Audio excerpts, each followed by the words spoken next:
Fala pessoal, olha só, se você quer se preparar bem para o concurso de arquiteto da Marinha, o CP100, você precisa ter materiais de qualidade para estudar. Então, a gente tirou algumas aulas do nosso preparatório e a gente está colocando elas de graça aqui no YouTube para você assistir. Lembrando que essa é uma das várias outras aulas que existem dentro do nosso curso. Então, se você quer que mais vídeos assim sejam disponibilizados de graça no YouTube, é muito importante que você clique aqui no botãozinho de curtir aqui embaixo, porque assim a gente entende que vocês estão gostando desse conteúdo e nos motiva a produzir mais vídeos assim. E depois dá uma olhada no primeiro link da descrição aqui embaixo, porque eu vou deixar um material para você baixar e já ir se preparando para esse concurso. Lá vai ter provas anteriores, um cronograma de estudos e muito mais. Eu tenho certeza que vai te ajudar muito na preparação. Então aguarda a vinheta, que a aula já está começando.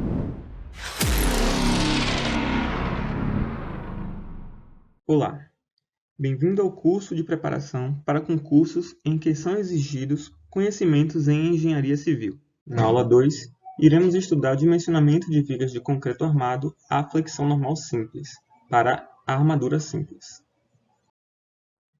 Para aproveitar ao máximo o conteúdo, sugerimos que sejam seguidos os itens a seguir. Conforme a definição da NBR 6118, as vigas são elementos lineares em que a flexão é preponderante. Portanto, a flexão é a solicitação de maior influência sobre esses elementos. A definição de elemento linear corresponde àqueles elementos em que o comprimento longitudinal supera pelo menos 3 vezes a maior dimensão da seção transversal, podendo ainda ser denominados como barras. As hipóteses básicas admitidas no dimensionamento de elementos de concreto armado são: hipótese das seções planas, aderência perfeita, concreto em tração. Da hipótese das seções planas, admite-se que uma seção transversal ao eixo do elemento estrutural indeformado, que inicialmente era plana e normal a este eixo, permaneça nessa condição após a deformação do elemento. Essa é a hipótese fundamental da teoria de flexão de barras esbeltas. Em consequência disso, resulta uma distribuição linear das deformações normais ao longo da altura das seções transversais. Assim, a deformação em uma fibra genérica da seção é diretamente proporcional à sua distância à linha neutra. Admite-se a existência de uma aderência perfeita entre o concreto e o aço, ou seja, nenhum escorregamento da armadura é considerado. Com isso, as armaduras vão estar sujeitas às mesmas deformações do concreto que as envolve. Logo, a deformação em qualquer ponto da seção transversal será calculada de acordo com a hipótese das seções planas. Isso independentemente desse ponto corresponder ao aço ou ao concreto. Além disso, despreza-se totalmente a resistência à tração do concreto. Com isso, todo esforço de tração é resistido pelas armaduras. Essa hipótese é perfeitamente justificada em vista da baixa resistência à tração do concreto. De fato, o concreto tracionado só é importante nas condições de serviço da estrutura. No estado limite último, para o qual se faz o dimensionamento, o concreto é tracionado, porém sua colaboração é muito pequena para a resistência.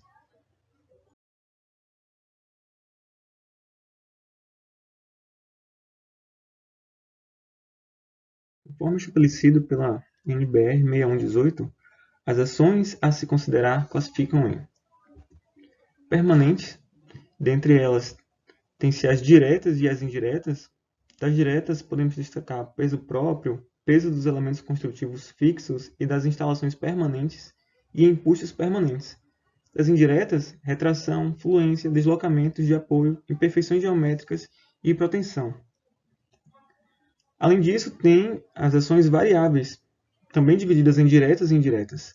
Das diretas, cargas acidentais previstas para o uso da construção, ação do vento e da chuva, e entre as indiretas, variações uniformes e não uniformes de temperatura e ações dinâmicas. Também existem as ações excepcionais. São ações de duração extremamente curta e com muita baixa probabilidade de ocorrerem durante a vida útil da construção. Devem ser consideradas no projeto se seus efeitos não puderem ser controlados por outros meios, com os valores definidos em cada caso particular por normas brasileiras específicas. O dimensionamento das estruturas de concreto armado é realizado em função dos estados limites, que tem por objetivo avaliar a segurança e o desempenho em serviço das estruturas. O estado limite último tem por objetivo avaliar a segurança do elemento estrutural em relação à ruptura ou deformação plástica excessiva dos materiais, instabilidade do equilíbrio, considerando os efeitos de segunda ordem, que podem se destacar excentricidades, fluência, entre outros, perda de equilíbrio da estrutura admitida como um corpo rígido, estado limite último provocado por solicitações dinâmicas, e nesse quesito são destacados principalmente os elementos de pontes, que são solicitados constantemente por cargas dinâmicas provenientes da passagem de veículos, e transformação da estrutura no todo ou em parte em um sistema hipostático. Sistemas hipostáticos são aqueles da análise estrutural que possuem um número de reações de apoio inferior ao número de equações de equilíbrio, portanto são estruturas instáveis. Já o estado limite de serviço corresponde aos estados em que a utilização da estrutura torna-se prejudicada por apresentar deformações excessivas, incluindo vibrações indesejáveis, e nível de fissuração que comprometa a durabilidade da estrutura. Conforme dito no início, o estado limite último pode ser atingido por ruptura de uma ou mais partes da estrutura, ou por instabilidade do equilíbrio. A ruptura pode ocorrer por esmagamento do concreto, no caso de elementos de concreto armado, ou por deformação plástica da armadura, sendo essa última uma ruptura mais convencional. De acordo com a NBR 6118, item 12.5, na verificação da segurança das estruturas de concreto, devem ser atendidas as condições construtivas e as condições analíticas de segurança. Sobre as condições analíticas de segurança, a norma estabelece que as resistências não podem ser menores que as solicitações e devem ser verificadas em relação a todos os estados limites e todos os carregamentos especificados para cada tipo de construção considerado, ou seja, em qualquer caso, deve ser respeitada a condição de segurança, em que a resistência é maior ou igual ao esforço solicitante.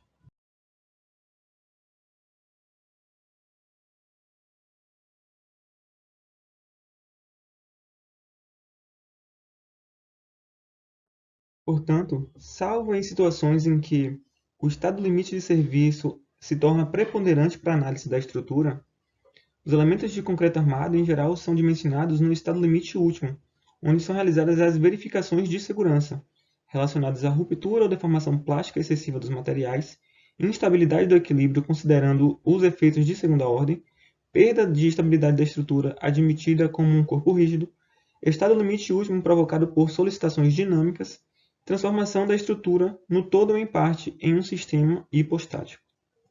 No dimensionamento, os valores de cálculo para as ações são obtidos pela multiplicação dos respectivos valores representativos pelos coeficientes de ponderação referente ao tipo de ação e suas combinações. As combinações são realizadas para que seja obtida aquela mais desfavorável à segurança. A equação considera o possível esgotamento da capacidade resistente dos elementos estruturais de concreto armado, onde, na primeira parcela, são consideradas as ações permanentes diretas. Já a segunda, as ações permanentes indiretas, multiplicadas pelos seus respectivos coeficientes de majoração. A terceira parcela corresponde às ações variáveis diretas, onde, dentre elas, é escolhida aquela ação principal e as ações secundárias são multiplicadas por um coeficiente de redução. Já a última parcela corresponde às ações variáveis indiretas. A NBR 6118 estabelece os valores desses coeficientes em função das combinações de ações, sejam elas normais, especiais ou de construção, e excepcionais, levando em consideração o tipo dessas ações, sejam elas permanentes, variáveis, de proteção, recalques de apoio e retração, considerando se elas são desfavoráveis ou favoráveis, ou ainda no caso das ações variáveis, levando em consideração se elas são ações variáveis em geral ou em relação à temperatura. Em geral, os valores são utilizados considerando condições desfavoráveis em favor da segurança.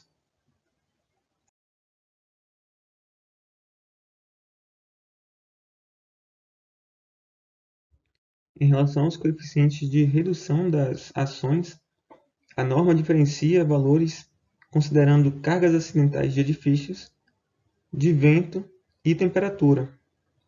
Para as cargas acidentais de edifícios, a norma traz 3 valores diferentes, levando em consideração edifícios residenciais, edifícios comerciais, bibliotecas, arquivos, oficinas e garagens.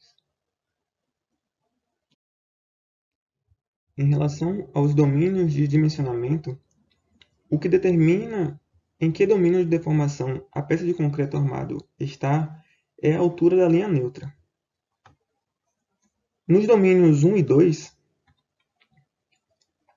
ocorre a deformação excessiva da armadura, quando a deformação na armadura mais tracionada atingir o valor de 10 por 1000. Já nos domínios 3, 4 e 4A, ocorre o esmagamento do concreto em seções parcialmente comprimidas, quando a deformação da fibra mais comprimida atingir o valor de deformação última para o concreto.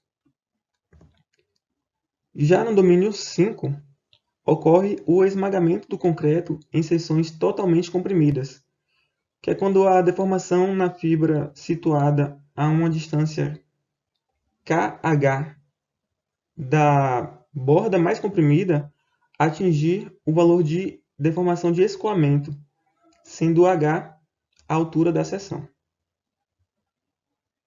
No gráfico, é possível identificar as retas A e B.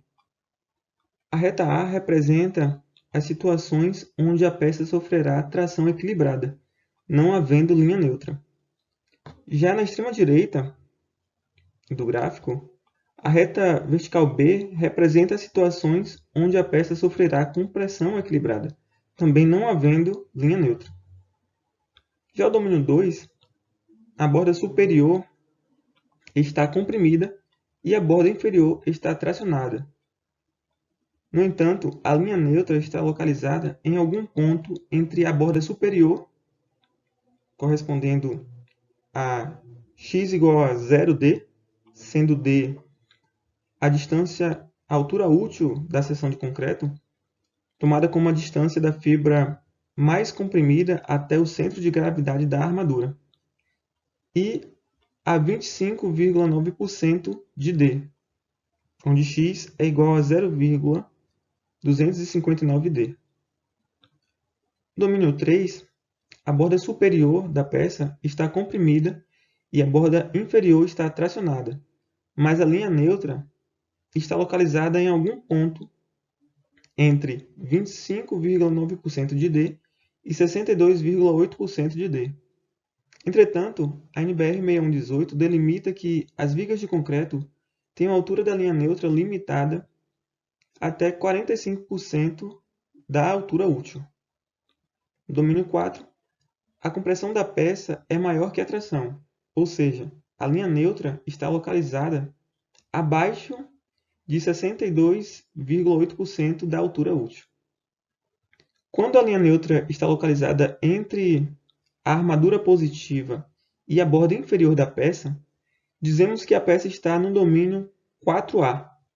Essa situação, assim como no domínio 5, são aplicáveis apenas aos pilares, justamente devido à limitação que a norma traz em relação à posição da linha neutra não poder ser superior a 45% da altura útil. Resumidamente, no domínio 2, a posição da linha neutra está abaixo do limite entre o domínio 2 e 3, que corresponde ao valor de 0,259 da altura útil.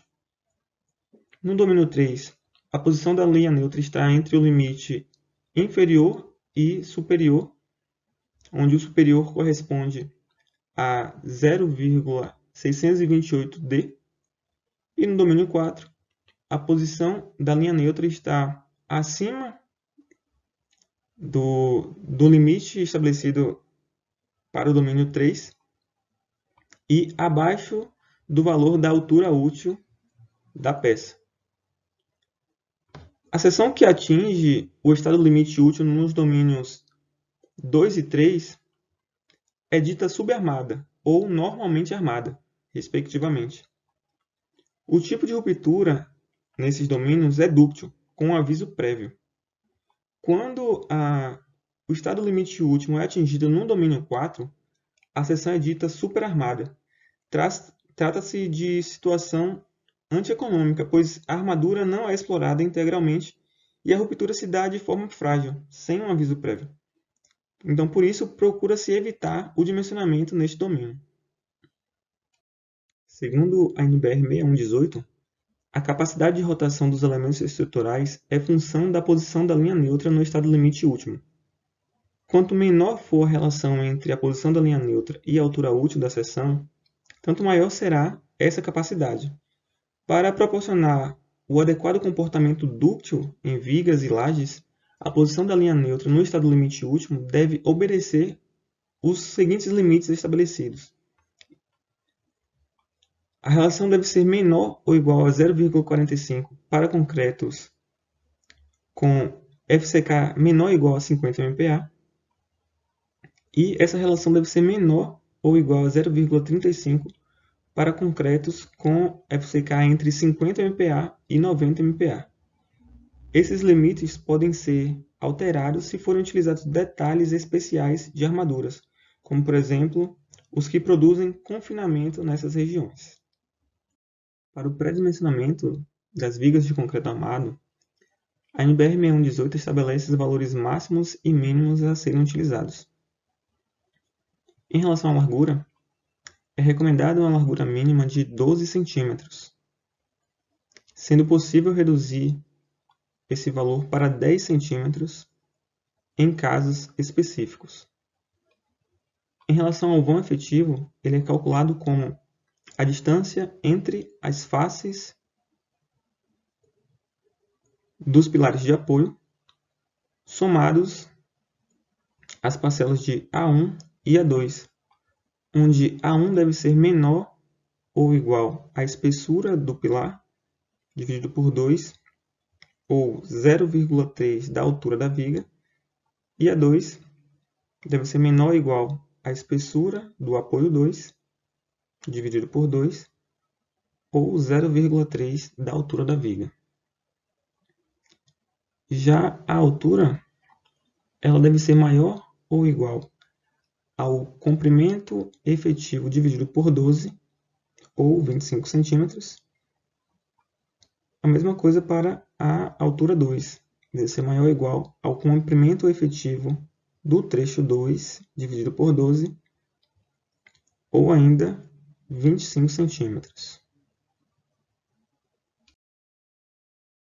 O dimensionamento de uma viga, a flexão simples, pode ser deduzido a partir do equilíbrio de forças de uma seção transversal desse elemento estrutural, onde a resultante de compressão e a resultante de tração formam um binário de momento fletor que equilibra as solicitações nessa seção transversal.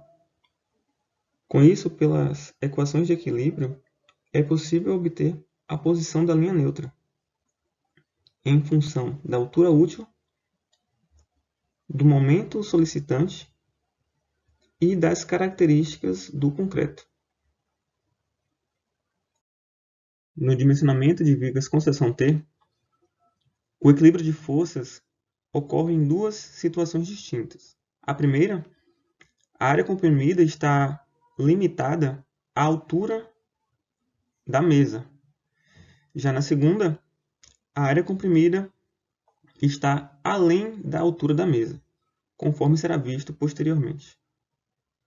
Em situações em que a área comprimida está limitada à altura da mesa, o dimensionamento é feito semelhante ao realizado para seção retangular. Porém, deve-se levar em conta a largura da mesa no cálculo da área sob tensão. Posteriormente, é calculado a força sobre a região tracionada. Ambas as forças geram unidades de momento fletor e, pelo equilíbrio das equações, é obtida, pode ser deduzida com as devidas manipulações, a altura da linha neutra. Já para situações em que a área comprimida ultrapassa a altura da mesa, a dedução pode ser realizada dividindo essa área em duas, onde na primeira é obtido o retângulo sobre a alma da viga e a segunda em relação às abas colaborantes da mesa. Portanto, é calculado a força resistente em ambas as áreas, dadas por RCD1, referente à alma, e RCD3, referente às abas colaborantes. Com isso, é feito o equilíbrio de momento fletor, onde o momento é definido com base em uma área já conhecida, que é a área retangular referente às tensões na alma da viga. Portanto, a altura da linha neutra é deduzida de forma semelhante aos outros casos, onde a área retangular da alma da viga é responsável por resistir ao momento fletor solicitante nessa região. Do equilíbrio de forças, temos que a força solicitante na região tracionada é igual ao somatório das forças resistentes nas áreas comprimidas, tanto da alma quanto nas abas colaborantes da mesa.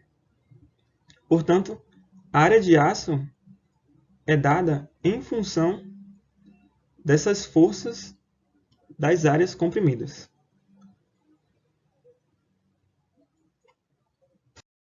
Os coeficientes lambda e alfa-c dependem da resistência característica do concreto. O coeficiente lambda ele modifica a profundidade da linha neutra em função da área comprimida, onde para concretos com resistência característica menor ou igual a 50 MPa, ele obtém um valor de 0,8. Para concretos com resistência característica maior ou igual a 50 MPa, ele obtém um valor de 0,8 menos a resistência característica menos 50 dividido por 400. Já o coeficiente alfa-c,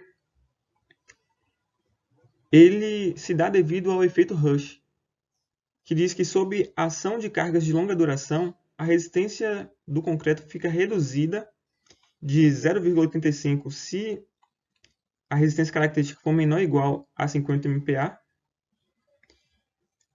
ou 0,85 vezes 1 menos FCK menos 50 dividido por 200 para concretos com resistências características acima de 50 MPa. Esses valores foram obtidos a partir de ensaios de compressão de curta duração. Para que seja evitada rupturas bruscas nos elementos de concreto armado, é definida uma taxa de armadura mínima maior ou igual a 0,15%, em função de um momento fletor mínimo.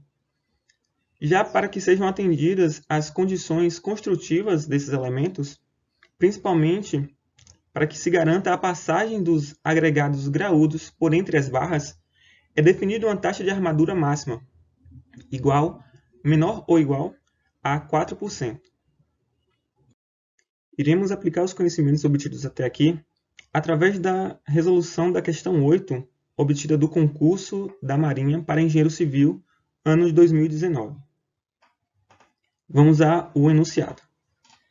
A figura apresenta a seção transversal e o esquema estático de uma viga de concreto armado simplesmente apoiada com um balanço. Verifique se a armadura longitudinal, formada por duas barras de 25 mm, aço CA50, é suficiente para o carregamento indicado, observando que o carregamento e as reações estão apresentadas com valores característicos e deverão ser majoradas com o coeficiente γF igual a 1,4. Comprove justificando sua resposta. Aqui ele apresenta os dados para essa questão, onde o comprimento é igual a 2,5 cm, o diâmetro dos estribos igual a 8 mm, a classe do concreto é a C30, com FCK igual a 30 MPa, e pede para adotar os coeficientes de ponderação para o concreto igual a 1,4 e para o aço igual a 1,15. Conforme a definição da NBR 6118, vimos que as vigas de concreto armado são elementos lineares onde a flexão é a solicitação preponderante. Portanto, para verificarmos se a armadura apresentada no enunciado é suficiente para resistir aos esforços apresentados, devemos calcular o momento fletor máximo que age sobre esse elemento. Portanto, temos do enunciado uma viga biapoiada com um balanço. O vão interno é de 5 metros, o balanço de 2 metros. O enunciado já nos traz os valores das reações de apoio, que no apoio 1 é de 105 kN, já no apoio 2, 245 kN, com um carregamento distribuído uniforme de 50 kN por metro. O diagrama de momento fletor se comporta dessa forma, já que o balanço é menor do que o vão interno, sabemos que o momento máximo ocorre no vão, no interior do vão. Portanto, para calcularmos ele, é necessário pegar uma seção no interior desse vão e calcularmos a equação de momento para essa seção. Temos então que o momento no interior dessa seção é igual ao carregamento distribuído vezes o comprimento dessa seção ao quadrado, dividido por 2, menos a reação de apoio vezes esse comprimento. Sabemos também que o momento máximo ocorre onde a cortante, a solicitação de cortante é igual a zero, e que a equação de cortante é igual à derivada primeira desse momento. Portanto, derivando essa equação de momento e igualando a zero, nós somos capazes de calcular o ponto em que esse momento máximo age. A partir disso, substituímos o valor desse comprimento na equação de momento e encontramos o momento fletor máximo nesta viga. Porém, devemos lembrar que as solicitações apresentadas no enunciado são as características. Para calcularmos a solicitação de cálculo, devemos ainda pegar este valor de momento e multiplicar pelo coeficiente de ponderação, no caso do concreto, igual a 1,4. Chegamos, então, ao valor de cálculo do momento fletor máximo que age sobre esse elemento. Uma vez calculado o momento fletor máximo, devemos identificar em que domínio se encontra essa viga de concreto. Portanto, devemos calcular a altura da linha neutra. Da equação da altura da linha neutra, já obtivemos o momento fletor e nos resta calcular a altura útil e definirmos os coeficientes lambda e αc. A altura útil é definida como a distância entre a fibra mais comprimida até o centro de gravidade das armaduras, Nesse caso, foi utilizado uma configuração de armadura longitudinal em apenas uma camada. Portanto, a altura útil é igual à altura total menos o cobrimento de concreto menos o diâmetro do estribo menos o diâmetro da barra dividido por 2, resultando em um valor de 40,45 centímetros. Já para os coeficientes lambda e αc, sabemos que eles são respectivamente igual a 0,8 e 0,85 para concretos da classe C30. Vai ficar menor ou igual a 50 MPa. Portanto, chegamos a uma altura da linha neutra de 11,87 centímetros. Então, essa linha neutra se encontra no interior da seção transversal. Com isso, devemos calcular os limites entre os domínios 2, 3 e 4, onde normalmente o dimensionamento é realizado.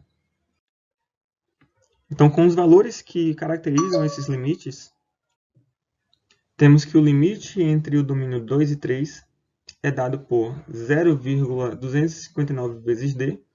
Nesse caso, obteve um valor de 10,48 centímetros. E o limite entre os domínios 3 e 4 é dado por 0,628 vezes d, obtendo um valor de 25,40 centímetros. Portanto, a linha neutra se encontra entre os limites do domínio 2 e domínio 4, portanto, domínio 3. Com isso, somos capazes de calcular o momento fletor resistente de cálculo para essa seção de concreto, conforme essas configurações. Basta calcularmos a área de aço, já que é nos dado o diâmetro dessas barras e a configuração dessas barras, obtendo um valor de área de aço total por barra igual a 4,91 cm², já que são duas barras, o valor total é igual a 9,82 cm².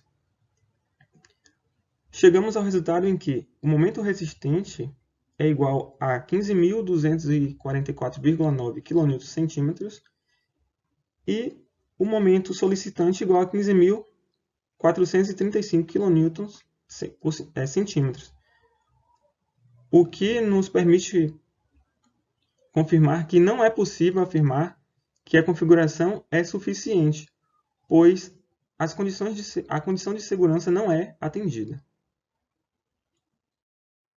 Nisso finalizamos a nossa aula de dimensionamento de vigas de concreto, a flexão, a armadura simples.